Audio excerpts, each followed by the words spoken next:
But they really do need, I think, to move on challenges, because over time the demographics turn negative, the economy needs to shift its focus, and there will be political pressure from the middle class rising. And I think they do need to take action to avoid significant problems in a decade or so. So very briefly, what are the major challenges that they'll be faced? Well, in the economic area is to restructure the drivers of economic growth. In the society, there's a whole range of issues.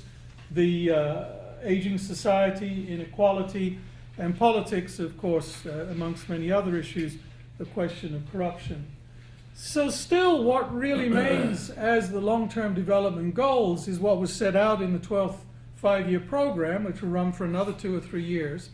And I think what is important to note about this is the fact that these were precisely the same goals that Hu Jintao and Wen Jiabao set out in 2003 and 2004.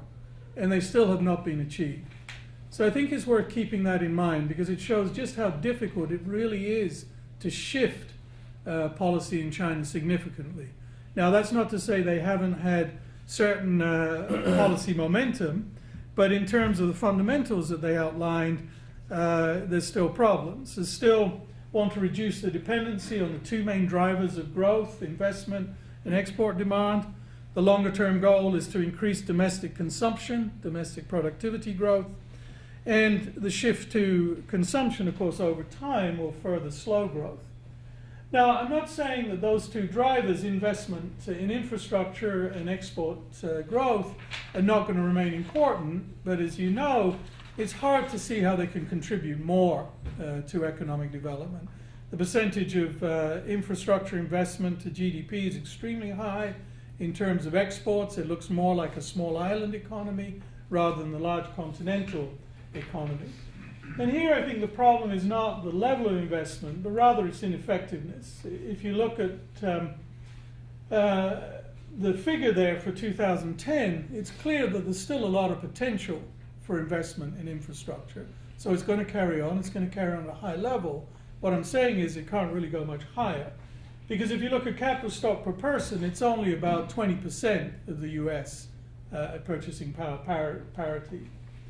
And again, there's the same limited capacity for exports to expand much further. And we all know the problems of saving is somewhat problematic because of the needs to provide for Social Security, medical insurance, and kids' welfare, and so on. So the new growth model, if it does shift to consumer-led growth, it should lead to greater development of the private sector, small and medium enterprises. So to recap, the emphasis of long-term economic policy is to lower the economic growth targets, to increase consumption, to focus on energy savings and environmental protection, and then importantly to promote these 7 strategic industries, which I'm sure all of you have been focused on. As you know, it was announced that there would be 14 trillion yuan would be invested in these areas to raise their contribution from 5% of GDP to 8% of GDP by 2015 and ultimately to 15% by 2020. And they're all things which obviously the US and particularly my state, Massachusetts, has a lot of work in, biotechnology, new energy, so on and so forth. So this is what the government is saying it wants to focus its development on. And if you really are a super enthusiast, the best thing to do is trace through the Standing Committee and the Politburo who oversees which portfolios, and you can actually work out which amounts of that 14 trillion resides with which Politburo member.